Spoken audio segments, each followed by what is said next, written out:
Bonjour et bienvenue dans ce point bourse du 6 janvier 2023. Je rappelle que les informations et analyses données sur cette chaîne sont données à titre indicatif et ne peuvent pas être considérées comme un conseil en investissement. L'investissement en bourse est risqué et vous êtes responsable de tous les investissements que vous faites. Alors le CAC aujourd'hui qui fait une grosse journée avec plus de 1,5, quasiment 1,5%. Et surtout qui rattaque sa petite zone ici à 6826, qui avait été le plus haut du 29 mars. Donc c'était sur le rebond de l'après-invasion d'Ukraine par la Russie. Et depuis, on n'avait fait que mettre des plus hauts de plus en plus bas jusqu'à récemment retester les 6582 et maintenant cette zone-là qu'on arrive à dépasser. Alors la semaine prochaine, si on se maintient au-dessus, ça ouvre évidemment la porte aux 7000 et à une continuation de la progression sur le CAC. On va le voir après sur les actions. Il y a beaucoup d'actions qui sont vraiment un peu sur le fil du rasoir, sur des résistances. Donc je pense que c'est vraiment la semaine prochaine que ça va jouer et qu'on va avoir la confirmation ou non de la belle séquence haussière à venir ou alors une butée sur les zones un peu les zones résistance qui vont remettre un peu la plupart des actions en construction et en consolidation. Alors on va regarder le CAC 40, les 40 actions. Et on commence par alors juste pour préciser, oui, le Dow et le Dow Jones est à 1,6 à la mi-séance, donc en nette progression aussi, et le Nasdaq pareil à 1,5. Alors Air Liquide, on le voit, on est plutôt positif sur Air Liquide parce qu'on a eu un beau run après cette reprise d'appui ici sur le support à 113. Donc le gros breakout, le pullback s'est fait où? Il s'est fait sur la moyenne à 200 ici sur les 133 et puis depuis on est reparti. Donc ça c'est très positif pour la suite et pour Air Liquide et qui a maintenant pour objectif d'aller chercher à nouveau son plus haut sur les 153, pourquoi pas. On est assez positif sur Air Liquide Airbus. Alors Airbus, c'est un peu plus compliqué parce qu'on le voit qu'elle est toujours sur sa zone ici entre les 113 et les 115 qui font un peu obstacle. On l'a vu énormément la tester ici au mois de novembre. Elle revient dessus. Alors aujourd'hui, elle finit au-dessus pour la première fois depuis 2 mois. Mais c'est pas vraiment, c'est pas un gros chandelier, c'est pas une grosse journée, il n'y a pas des volumes énormes non plus. Donc est-ce qu'on peut véritablement voir Airbus au-dessus de la zone des 115 et lancer une résistance? D'autant qu'il y en a encore une autre juste au-dessus. Sur les 119, donc c'est ça qu'on va voir aussi sur pas mal d'actions. Il y a beaucoup d'actions qui arrivent sur ces niveaux charnières et on n'a pas encore la confirmation du passage sur ces niveaux-là. Donc pour Airbus, on est plutôt prudent, même si on est bien orienté à très court terme. Attention, Alstom. Alstom, c'est pareil, on voit cette résistance à 25,67 qui avait été testée en novembre. Pareil, début décembre, donc 2 semaines après. Et là, on commence à y revenir. Alors, si on dézoome, on voit qu'on a une fin d'hémorragie sur l'année 2021-2022, qu'elle tente un retournement, mais certainement après pareil un gros breakout, une grosse poussée juste après la rentrée depuis le mois d'octobre. On vient repartir aussi sur la moyenne à 200, mais on est très proche d'une résistance aussi. Donc pas pour l'instant de grosses poussées ou d'investissement sur Alstom. ArcelorMittal, c'est pareil, elle a une petite résistance qui est très proche ici une résistance oblique cette fois, sur les 27,8. Et si on dézoome un peu, on voit quoi sur Alstom? On voit par contre une sorte de parabole, une englobante un peu avec les moyennes mobiles les plus longues qui sont en train de se retourner à la baisse. Donc pour l'instant, on est dessus, on a rebondi, mais en dézoomant, c'est pas très favorable. Donc il faudra surtout casser cette zone-là et puis rattaquer les 30 pour véritablement être bien lancé sur Arcelor. Là, c'est encore un peu tendre. AXA, c'est beaucoup mieux. Après une année 2022 assez mauvaise, mais surtout le premier semestre, on voit que dès cet été, elle a bien réagi. avec ce beau travail ici à partir du mois d'août, hein, sur la moyenne à 200, et puis après on repart vers le haut. On a retesté les plus hauts. Alors là aussi, on est sur résistance, mais la configuration nous donne plus de chances quand même d'aller casser cette résistance par rapport à d'autres actions et de se servir maintenant des 27.2 comme support. Donc ce sera à confirmer aussi la semaine prochaine, mais c'est plutôt intéressant sur AXA, BNP. Alors les banquières qui sont plutôt en forme, on va voir les trois, hein. BNP qui est une des banquières qui est les plus intéressantes probablement, hein. Dernièrement, les chiffres étaient plutôt très intéressants, beaucoup de volume, beaucoup de résultats assez favorables sur BNP. Pareil, l'année 2022, très compliquée. Et on a cette zone de support, hein, entre les 41,2 et les 42,8 qui ont été massivement achetés, hein, au mois de mars 2022, juillet 2022 et puis octobre 2022. Et puis après, on est allé chercher les moyennes et on a tout relancé à l'hausse. Et puis cette résistance à 54,7 qui a lâché, hein, cette semaine. Lundi, on est allé la chercher. Depuis, on progresse. Il n'y a plus de résistance. La seule, c'est le plus haut ici sur les 62,98. Donc ce sera probablement l'objectif de BNP la semaine prochaine d'aller chercher cette zone avant un éventuel retracement pour une consolidation qui sera probablement un peu saine, hein, parce que là on n'arrête pas de monter. On a consolidé bien ici, mais on est reparti rapidement. Donc pareil, aller toucher les plus hauts et puis commencer la construction. Donc les bancaires plutôt favorables aussi. Bouygues. Bouygues toujours dans sa phase dans son canal descendant, hein, dans son biseau un peu descendant, et qui n'arrive pas à s'en sortir tant qu'elle cassera pas les 31. Donc pour l'instant, on est plutôt neutre sur Bouygues. Il y a eu une belle phase de réaction sur les 28, mais si elle y revient, elle ira certainement tester une nouvelle fois le bas du canal. Donc sur Bouygues, c'est assez compliqué aussi également.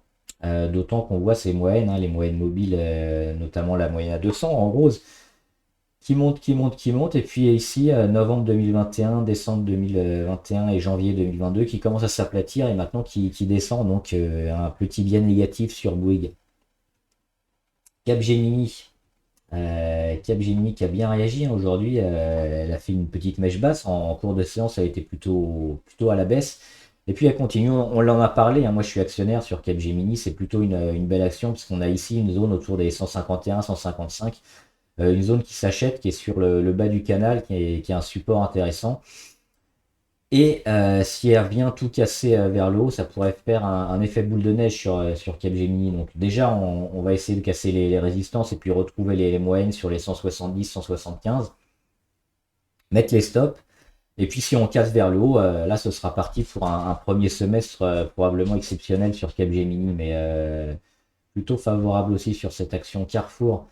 Carrefour, c'est pas terrible. Pourquoi? On regarde toujours la moyenne à 200, hein, la grosse année 2022 qui a été notamment à partir du mois de mai catastrophique. Et puis cette moyenne à 200 qu'on est venu jouer cet été et sous laquelle on est passé enfin depuis, ça faisait un moment, ça faisait plus de 6 mois qu'on était au-dessus.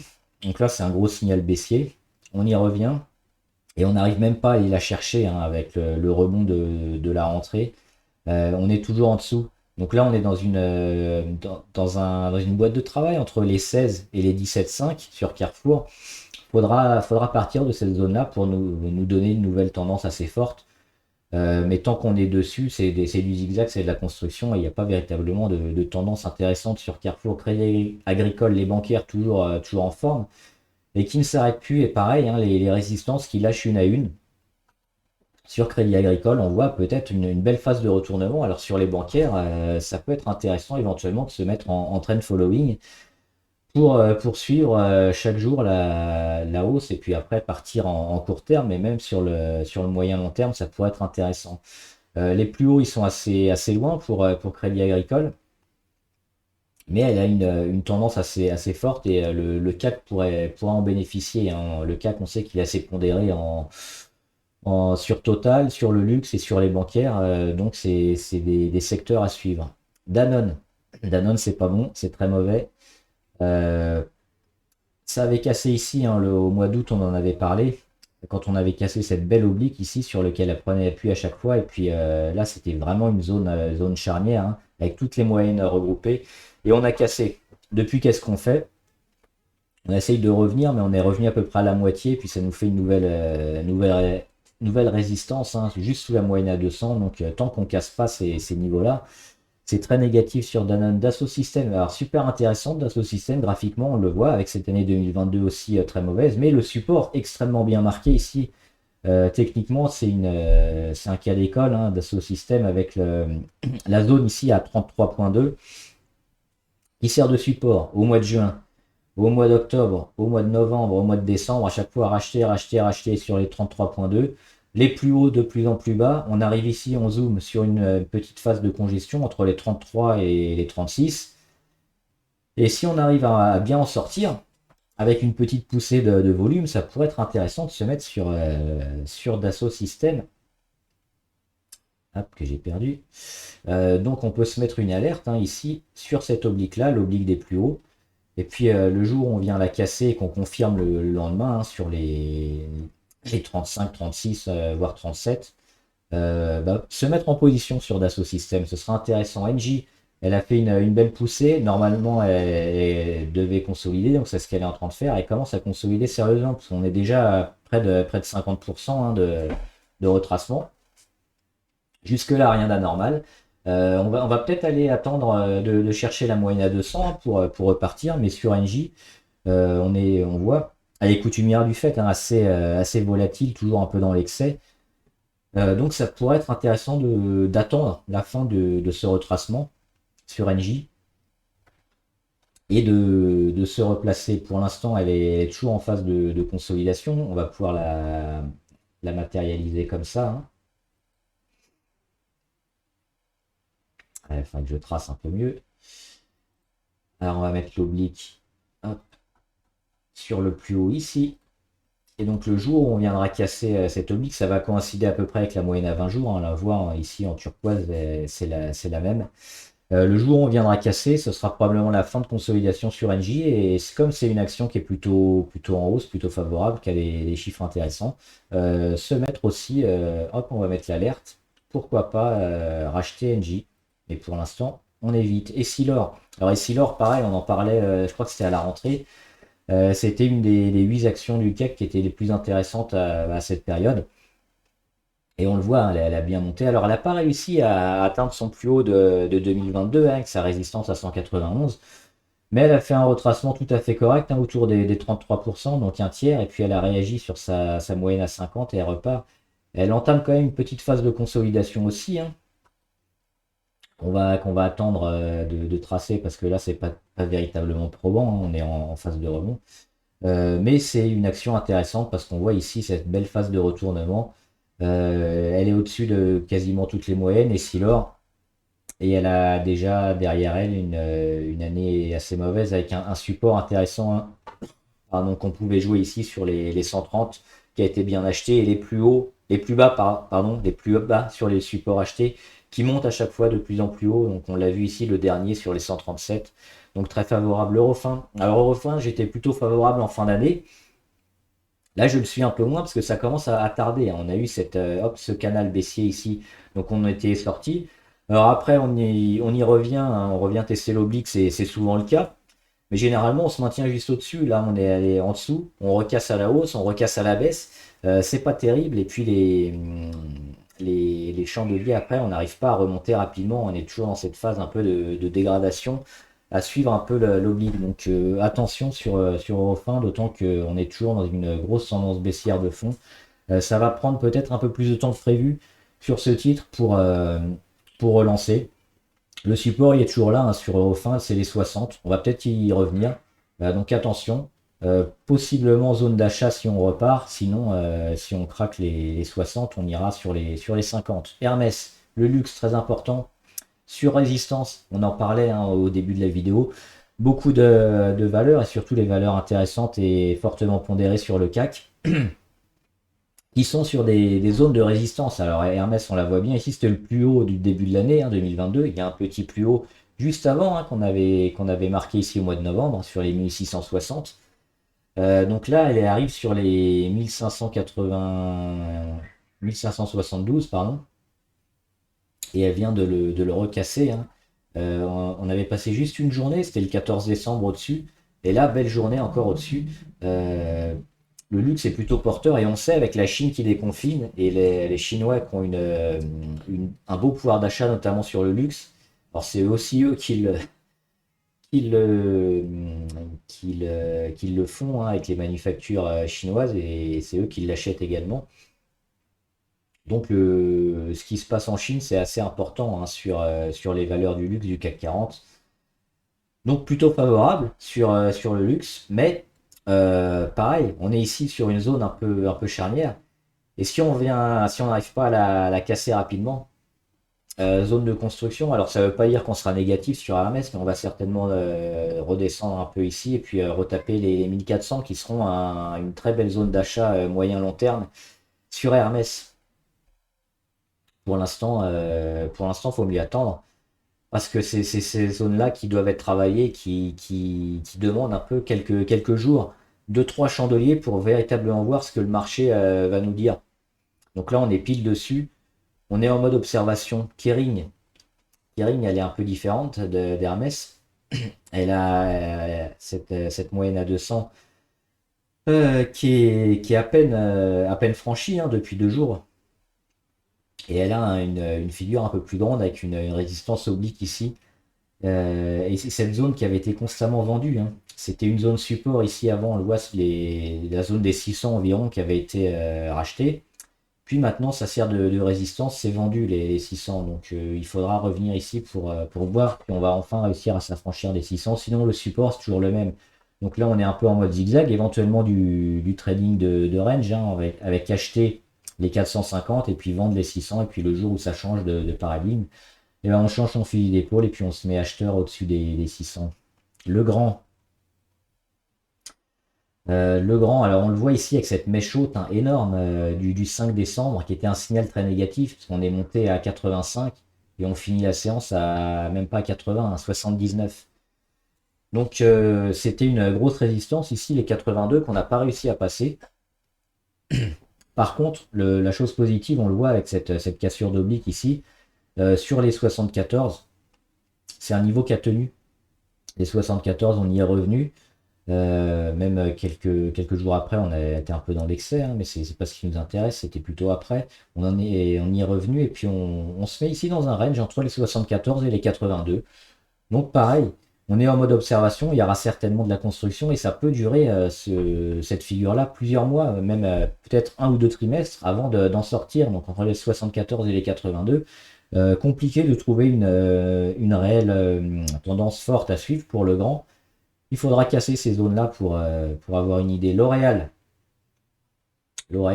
pareil, hein, les résistances à 371 qu'on tenu et qu'on à chaque fois mis le titre en échec. Mais ce qui est intéressant, c'est la volatilité qui baisse sur L'Oréal. On le voit ici avec des grosses baisses, hein, beaucoup de volatilité sur le début d'année 2022. Et puis après, ça va un peu mieux. La volatilité un peu moins. On la voit ici avec une baisse qui a duré finalement août, septembre, octobre, 3 mois, alors qu'avant ça avait duré quasiment 5 mois, hein.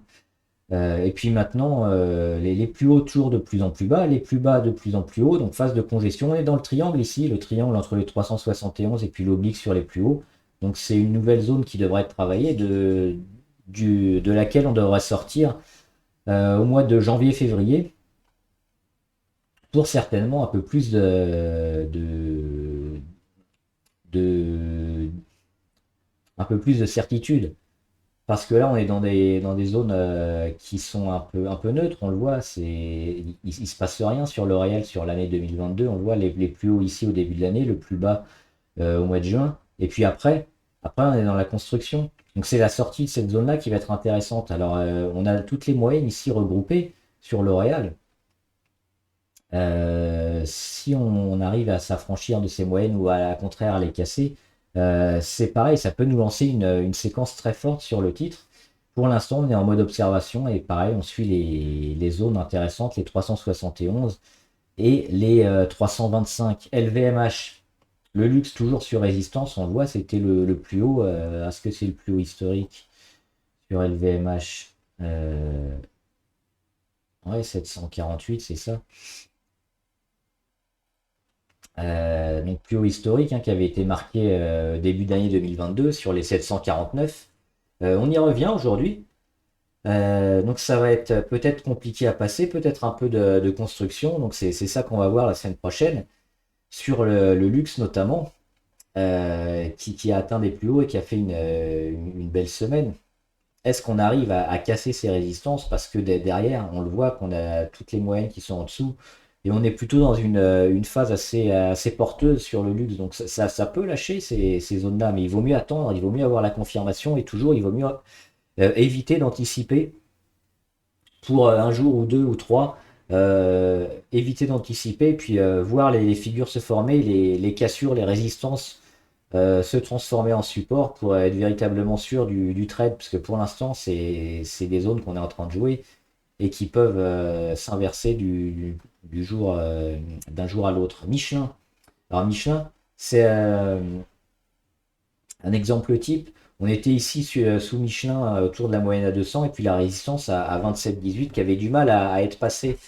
Et moi j'étais assez négatif sur Michelin et on voit que le titre a réussi à passer, hein, avec lundi et mardi, deux belles journées, et qui a complètement relancé le titre. Et maintenant, l'objectif sur Michelin, ça va être la résistance à 30,7, donc grosse journée sur le titre. C'est cette zone-là qui était énormément travaillée et sur lequel il faut éviter de parier dans un sens ou dans l'autre, d'anticiper. Il vaut mieux attendre les signaux forts. Et les signaux forts, on l'avait sur Michelin ici, le 3 janvier, mardi, quand on vient casser fortement et tirer les Bollinger, se mettre au-dessus de la résistance à 27,18. Donc, un beau signal d'achat. Orange. Alors Orange, on la voit aussi pareil, hein, sur la moyenne à 200 qui sert bien sur le titre de support ou de résistance alternativement. On l'a vu ici au mois d'août. On l'a joué, on a essayé de repartir et ça a été un échec. Donc là, on a eu un beau signal de vente, hein, au mois de septembre sur Orange avec la moyenne à 200. Et puis là, on y revient. Donc c'est la même chose, il faut attendre de voir plusieurs chandeliers. Qu'est-ce qu'on va faire? Est-ce qu'on va buter plusieurs fois sur la moyenne de 200, repartir vers le bas, auquel cas ce sera un signal très négatif sur le titre, ou au contraire, on va réussir à la jouer, se mettre un peu au-dessus et repartir avec des beaux signaux, des beaux volumes. Il faut attendre la semaine prochaine sur Orange. Pernod Ricard, je suis toujours actionnaire, toujours dessus sur Pernod Ricard, plutôt favorable, hein, sur cette action, avec un peu comme on a vu précédemment, hein, sur des actions L'Oréal notamment, avec ces grosses périodes de volatilité, et puis ces petites périodes un peu moins longues, hein, des moyennes périodes qu'on peut appeler de volatilité, et puis après des petites périodes de volatilité. Donc c'est des zones comme ça qui sont travaillées de plus en plus petites, duquel on va s'extraire. Et au moment où on s'extrait ces zones-là, généralement ça lance des séquences un peu fortes et plus longues. Donc sur Pernod Ricard, là on s'en rapproche, hein, on est probablement dans la dernière zone. Donc l'objectif c'est casser les 190 pour lancer à Pernod Ricard. Sinon, si on revient vers les 175, 177, attention. Publicis, belle résistance aussi à 63. Elle l'a testé pas mal de fois au mois de novembre. Elle va certainement y revenir ici. Qu'est-ce qui va se passer? C'est ça qui va nous donner l'indication. Ben, même si on revient, hein, sur les 55, ça pourrait être une belle zone d'achat parce que Publicis, on est très favorable, même si elle a laissé un gap, tout petit gap ici, entre les 49,5 et les 50. C'est une action assez favorable, on le voit, elle a passé l'année 2022 à corriger, puis été 2022, elle a été achetée sur le support à 47 et depuis elle repart. Donc gros breakout, on rend à peine 30%. Ça peut repartir vers le haut sur Publicis, donc ça fait partie des actions qui sont assez favorables aussi sur le CAC 40. Renault, elle continue de monter tranquillement, un peu en escalier, hein, en allant chercher le haut du canal et le bas à chaque fois. Elle nous fait ça depuis cet été. Le haut, le bas, le haut, le bas, le haut, le bas, le haut, le bas. Là, on va chercher le haut, hein, sur les 38. Et les 38, c'est le plus haut. C'est là où on avait lâché au printemps 2022. Donc ça va être certainement une zone de prise de bénéfice, hein, si on arrive sur les 38 prochainement. Donc attention. Safran. Safran, on l'avait vu ici, hein, c'était une zone tampon. Ça pouvait se jouer contre le titre pour un retour. Finalement, elle avait choisi pardon, de casser les 115. On le voit bien ici en zoomant, hein. On n'arrive pas à casser les 115 et puis on y revient et finalement on se met au-dessus. Donc cette zone des 115 qui était une résistance devient support et depuis on s'en sert comme support et on repart à la hausse. Donc plutôt favorable sur Safran. Il y a pas mal d'autres petites résistances, mais avec ce qu'elle a fait ici au mois de novembre-décembre, ça nous donne quand même plus d'options favorables hein, pour une continuation de la hausse sur Safran. Saint-Gobain. Alors Saint-Gobain, pareil, hein, je suis actionnaire dessus. On en a parlé avec cette année 2022 catastrophique, et puis cette sortie là, et puis la phase de retournement, hein, l'accumulation, phase de sortie d'hémorragie ici, sur les 45. On va chercher un petit peu plus bas et on repart. Donc très favorable. L'objectif sur Saint-Gobain, c'est pareil, c'est d'aller chercher la résistance à 56,9. Et après, ce sera peut-être un peu plus compliqué où on va construire, hein, aller vers le bas. Donc, il y aura une prise de bénéfice par là, mais on va certainement monter les stops pour aller jouer au plus haut la résistance sur les 50, 57 environ. Sanofi. Sanofi, c'est aussi sur une zone charnière de résistance. Moi, j'ai un peu peur sur Sanofi parce qu'on voit ici cette oblique sur les plus hauts qu'on est en train de jouer. La zone des 91 aussi, qui avait été énormément travaillée, qui correspond à la moitié d'un gros chandelier qui avait lâché. Le titre avait dévissé le 10 août. Et maintenant, c'est la moyenne à 200. Donc, ça fait trois facteurs qui sont en concordance ici sur les 91. Alors, ça peut très bien casser, mais on est plutôt prudent et on a plutôt un biais négatif. Maintenant, si ça casse, ça peut être le triple effet hein, et lancer Sanofi vers un run magnifique vers les 104. Donc, c'est une zone qu'on va véritablement surveiller. Par contre, si ça arrive pas, on ira certainement combler le gap ici sur les 86. Moi, c'est mon scénario privilégié hein, sur Sanofi parce qu'il y a beaucoup trop de zones tampons qui méritent un retracement, d'autant qu'elle revient d'ici sur les 77 hein, depuis le mois de septembre. Ça mériterait certainement d'aller combler le gap et consolider sur les 86. Schneider Electric, alors plutôt favorable aussi sur Schneider. Qui a réussi, pareil, son année 2022 où elle a énormément corrigé et elle a eu des belles zones d'achat sur support autour des 110. Ensuite, elle relance et puis les plus bas, de plus en plus haut ici sur les 110 et maintenant, elle a réagi sur le moyen à 200 sur les 130. Donc c'est bien. On attend qu'elle casse les résistances. Pour l'instant, c'est pas fait. Donc c'est résistance à 143. On va peut-être aussi avoir sur Schneider un range ici entre les 125 et les 143. Donc attendre que la valeur arrive à sortir dans un sens ou dans l'autre, ce serait un beau signal à la hausse ou à la baisse. Société Générale, bah, comme toutes les banquières, plutôt à la hausse, avec des résistances un peu plus proches hein, sur Société Générale à 125.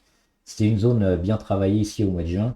Mais si elle arrive à la casser, comme toutes les banquières, pourquoi pas? Parce qu'il n'y a plus grand-chose au-dessus, donc c'est intéressant. Et puis quand on voit ces beaux retournements ici de moyenne mobile, hein, si on continue la progression, on pourrait avoir une montée comme ça avec les moyennes les plus longues qui vont se maintenir autour des 22 et rapidement commencer à s'étirer. Et les moyennes les plus courtes, au contraire, elles vont rejoindre le cours très rapidement. C'est ici que ça s'est joué probablement hein, au mois de novembre pour Schneider, donc pour Société Générale, pardon. Donc Société Générale, pareil, si elle vient à continuer sa montée et puis casser les 26, on sera très favorable. Stellantis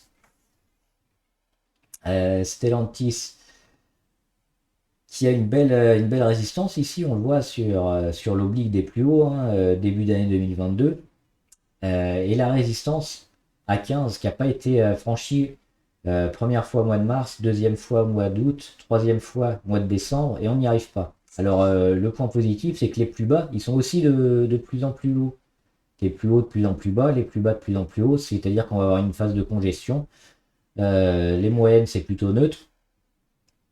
Donc on laisse construire de moins en moins haut, de moins en moins bas aussi, et puis le jour où ça casse franchement, on prend position STM. C'est un peu la même chose, STM, on voit avec les plus bas qui montent régulièrement, hein, le support racheté, les plus bas de plus en plus haut, la volatilité qui est moindre, le support à 38 points, la résistance pardon à 38.4 pour l'instant qui tient. Le jour où on y revient, ce sera probablement très favorable parce qu'on a bien travaillé les moyennes maintenant qui sont assez neutres sur STM. Et cette belle poussée sur les plus bas de plus en plus haut est plutôt favorable. Donc on aura une première attaque ici sur les 38. Moi je suis actionnaire de STM et plutôt favorable également. Téléperformance. Alors on le sait, hein, il y a une polémique sur Téléperformance qui explique ce gros chandelier là, notamment sur les, la modération de contenu où il y avait des employés de Téléperformance qui étaient soumis à des images assez violentes. Après, ça a été racheté, mais juste à la moitié, donc on revient un peu plus haut maintenant. Mais si on fait abstraction de cette polémique-là, qu'est-ce qu'on voit sur Téléperformance? Le titre est en chute libre depuis plusieurs mois déjà. Donc il n'y a pas de raison de vouloir racheter, se replacer sur Téléperformance, à part vouloir faire du trading. On a toujours ces moyennes qui sont en chute libre. Tant qu'on n'arrive pas à les casser franchement et puis mettre un support assez intéressant, pour l'instant le support des 213 serait possiblement validé, mais ça demande encore un peu de temps. On va surveiller cette oblique-là, la première, hein, ici. Si on arrive à la casser et puis repasser au-dessus de la zone des 260, alors on pourra éventuellement s'intéresser à Téléperformance. Thales, attention Thales. Signal de vente ici. Pourquoi? Parce que la moyenne à 200 qui avait permis au titre de repartir, hein, précédemment, au mois d'octobre-novembre, on vient de la casser. Et puis franchement, hein, mardi dernier, avec un chandelier à -3, le lendemain, on fait moins 1,8. Alors aujourd'hui, belle journée, mais c'est surtout du rebond technique. On a cette phase aussi de consolidation qui s'est mise en place. Donc pour Thales, pour être positif, il faudra casser cette oblique rouge ici qui descend. On aura certainement réattaqué avant la moyenne à 200, donc on aura un double effet aussi.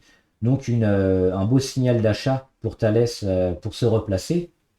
Mais sinon, actuellement, moi je suis plutôt négatif sur Thales et je les verrai bien aller chercher leur zone ici à 104 une première fois. Et puis là, on aura un début de réponse sur Thales. Est-ce qu'ils vont rattaquer leur oblique en ayant rebondi sur les 107 ou au contraire parti pour combler le gap des 91 qui avait été créé juste après l'invasion de la Russie en Ukraine. Total Énergie, toujours bien performant, Total, hein, pas loin de la surchauffe. Sur Total, donc ça fonctionne bien. Mais il vaut mieux monter les stops quand même, parce que au-dessus des 50, 54, 55, on le voit à 56, même 60. On va le regarder plutôt en hebdomadaire sur Total. On le voit, on est ici dans le haut. Ça mérite une correction, hein, une correction certainement sur les 52, 53, 54. Donc attention, Unibail avec un canal baissier aussi sur l'année 2022, même sur l'année 2021, qui va être intéressant parce qu'on commence à s'en rapprocher. Et il coïncide aussi avec les moyennes les plus longues. On a eu une belle réaction ici, hein, sur une zone autour des 40, 42, 43, 44 qui a été bien achetée. Et les plus bas qui ont tenu. Donc premier trimestre, hein, ça va être intéressant de voir si on arrive à casser ici cette zone des 54. Auquel cas, je ne sais pas pourquoi j'ai mis ça. C'est cette oblique-là, hein, qu'il faudra casser. Éventuellement une zone ici. Sur les 55, mais on aura la moyenne à 200 avant qui viendra nous alerter. Et cette oblique-là, donc assez favorable aussi sur Unibail, en phase de construction, à surveiller. Veolia, vachement intéressant aussi, Veolia, tous les indicateurs nous donnaient des bons signaux d'achat. Et puis on a eu cette journée ici du mercredi, hein, avec grosse poussée. On gagne plus de 4%, presque 5%. on rattaque la résistance à 55,8 et puis le lendemain on confirme sur Veolia. Donc phase de retournement à venir après la grosse année 2022 catastrophique. Les plus bas toujours pareil hein, avec le support racheté et le pullback qui se fait où? Qui se fait sur la moyenne à 200 et quand on réagit comme ça sur la moyenne à 200 généralement ça repart bien à court terme et à moyen terme. Donc on est très favorable sur Veolia. Vinci. Alors Vinci qui est aussi très, très volatile et qui a tendance à être un peu dans l'excès, avec ses zigzags on le voit, mais qui n'arrive pas à passer cette zone des 99. On va même le regarder en hebdomadaire. On est ici hein, sur les 99, on n'arrive jamais à la passer, à chaque fois ça fait obstacle. On va revenir en journalier. Donc là on en est très proche. Est-ce que cette fois, elle va réussir enfin à passer les 99? Bah, rien n'est moins sûr. Vaut mieux regarder les gros pics de volume et puis être conforté par d'autres indicateurs. Mais là, il n'y a rien qui nous incite à jouer sur Vinci. On serait plutôt vers une prise de bénéfice et puis un retour vers le bas sur Vinci. Donc attention, Vivendi. Grosse dégradation sur Vivendi. On le voit ici avec l'oblique. Qui coïncide avec la moyenne à 200, donc c'est pareil, hein, on va certainement avoir un peu de mal sur Vivendi, même si on repique les 9,50, 9,60 la semaine prochaine. Attention, on vient d'ici, hein, on vient sur support fin d'hémorragie sur les 7,7. On est monté rapidement sur les 9,5. Ça va demander un peu de digestion et de construction. Ici, certainement, sur les 9,13, hein, une zone assez travaillée dernièrement. Ça pourrait être un pullback intéressant. Et puis travailler cette zone-là entre les 9,10 et les 9,5 pour éventuellement la casser vers le haut. Alors là, ça serait favorable. Sinon, revenir éventuellement ici à une zone autour des 8,7. C'est une zone d'achat intéressante sur pullback. Enfin, Worldline. Bonne journée aussi, Worldline. On en avait parlé hein, suite à cette grosse correction. Et cet achat ici sur les 37, c'était une belle zone d'achat. Moi, j'ai rechargé hein, sur les 37. Niveau indicateur, on est très bien hein, sur la MACD. On est dans le négatif. On a eu une inversion de tendance. On retrouve les histoires verts. Niveau RSI, c'est pareil. On était sous les 30. On est bientôt au niveau des 50. Hein, niveau RSI, on est à 46. On a attaqué la première moyenne. On en a d'autres. La moyenne à 200, elle est plate. Donc, si on arrive à la casser, on sera très favorable hein, après une année 2021-2022 catastrophique sur Worldline. C'est probablement une bonne zone d'achat ici autour des 37, hein, j'en parlais hier, ça va pas durer longtemps à ces niveaux-là à mon avis. Worldline elle est appelée à aller beaucoup plus haut. Voilà, j'espère que la vidéo vous a aidé. Avant de finir, on fait rapidement les valeurs abonnées.